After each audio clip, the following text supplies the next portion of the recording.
I'm Kirsten Paco from Bloom 20, and I am here to demonstrate how to solve problems regarding equations of motions using normal and tangential coordinates.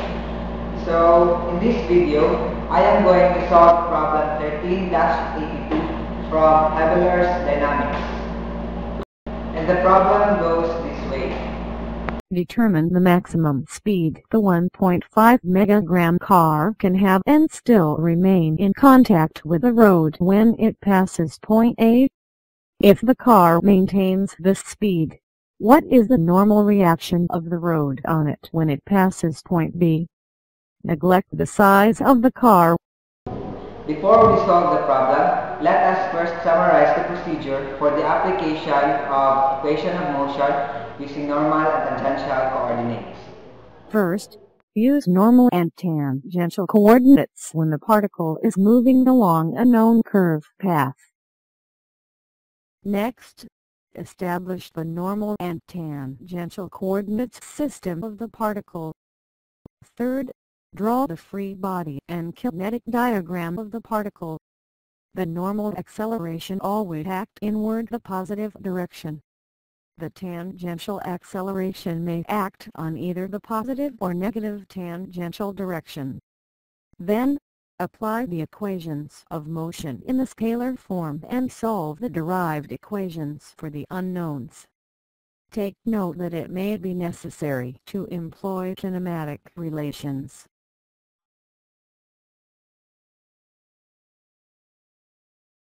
Now, let us draw the free body diagram of the external forces acting on the car.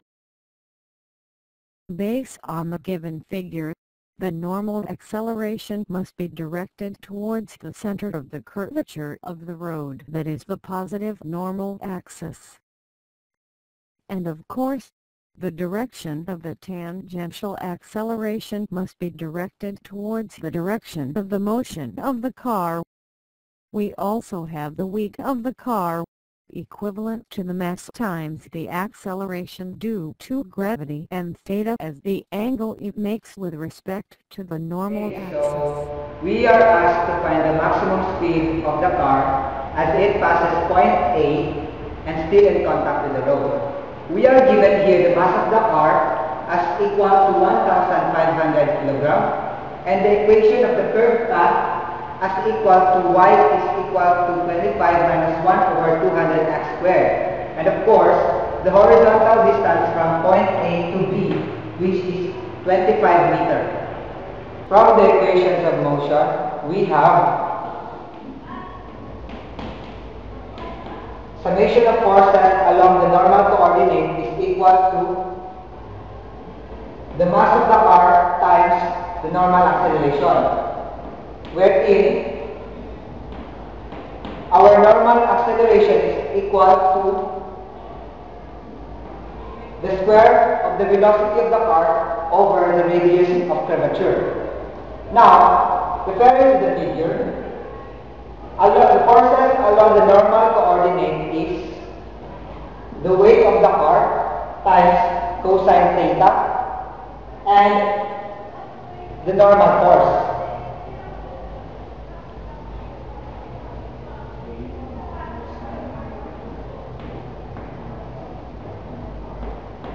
And it is equal to the mass times the normal acceleration, which is v squared over rho.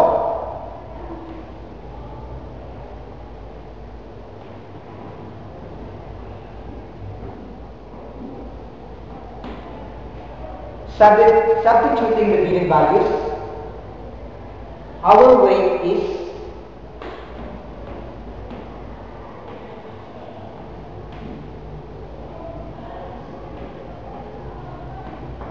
1,500 kilogram times the acceleration due to the gravity, which is 9.81, times cosine theta minus normal force equal to the mass, which is 1,500 kilograms times the velocity squared over rho.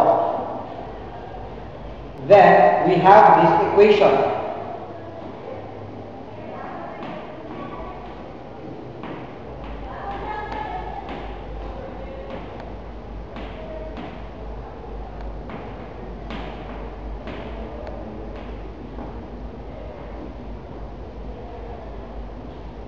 Normal force is equal to 14,715 cosine theta minus 1,500 v squared over rho. Okay, so to find the velocity of the car at point A, we first determine the angle theta at point A and point B. Looking at the illustration geometrically, the slope of the curved path at any point is defined as the first derivative of the equation, and it is equal to dy over dx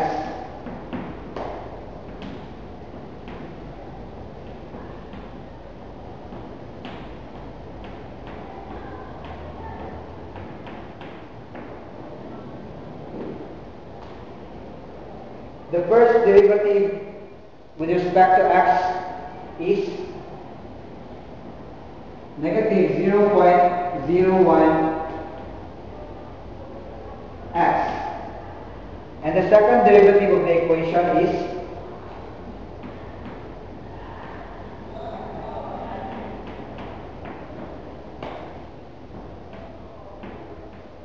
negative 0.01. Therefore, at any point, angle theta is equal to the arctangent of the slope.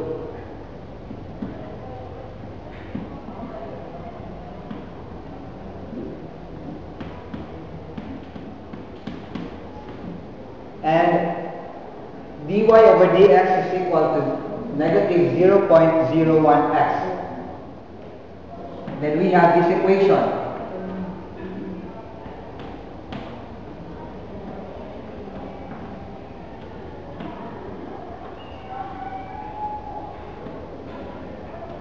Angle theta is equal to arctangent negative 0.01x.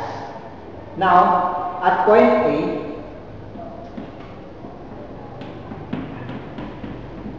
x is equal to 0. Then, therefore, angle theta at point A is equal to 0.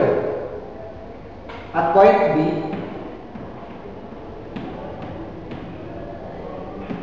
x is equal to 25. Substituting 25 to our equation, we have theta is equal to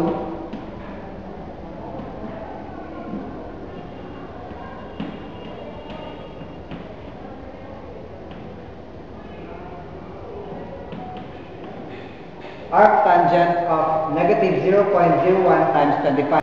Calculating our equation, then we have angle theta at point B is equal to 14.04 degrees. Next, we determine the radius of curvature at point A and at point B. We have the equation for the radius of curvature as 1 plus the square of dy over dx over quantity into the 3 halves over the absolute value of the second derivative of the equation. For the point A, our x is equal to 0. And therefore, given this value, we have the radius of curvature at point A as 1 plus negative 0.01 times 0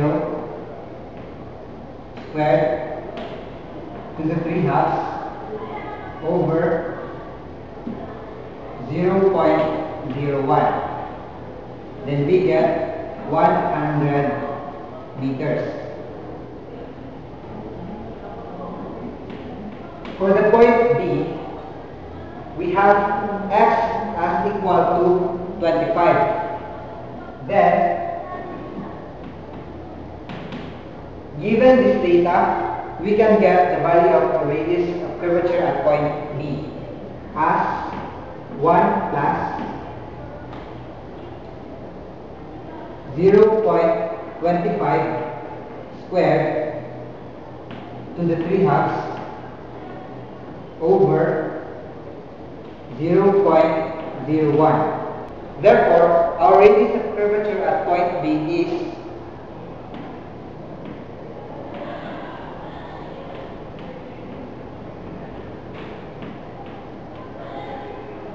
109.52 meters.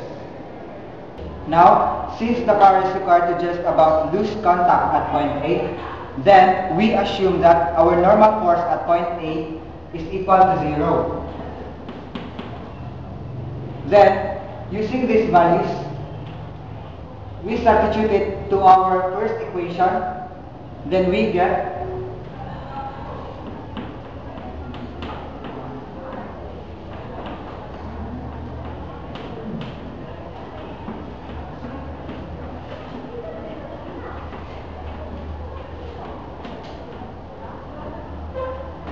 0 is equal to 14,715 cosine 0 degree minus 1,500 v squared over 100 meters. Then, solving for our velocity, we have 31.3 meters per second. Okay, so to find normal force at point B, we use this equation and substitute these values to this equation.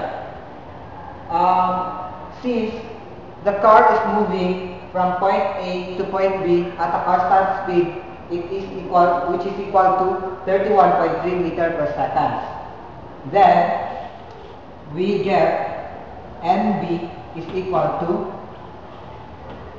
14,715 cosine 14.04 degree minus 1,500 the velocity of the car, which is 31.3 square over the radius of curvature at point B, which is 109.52 meters.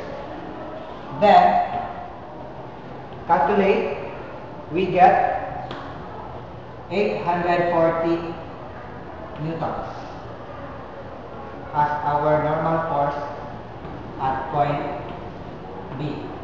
So, the problem is solved.